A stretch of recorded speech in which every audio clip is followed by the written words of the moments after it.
భయభక్తులు కలిగి ఉన్నప్పుడు శద్రకు మేషకు అబేద్నెగో అగ్ని గుండములో వాళ్ళను తోశారు.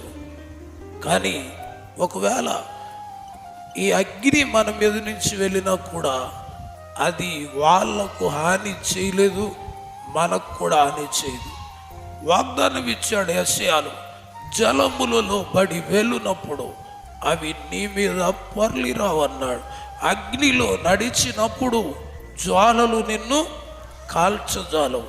అది శద్రకు మేషకు అబేద్నెగో విషయంలో ఏమైంది? మన కళ్ళతో మనము చూసాం.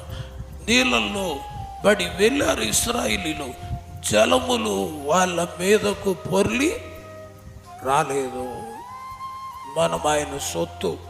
కాబట్టి భక్తిని పెంచుకోండి, మరీ తగ్గిపోకండి.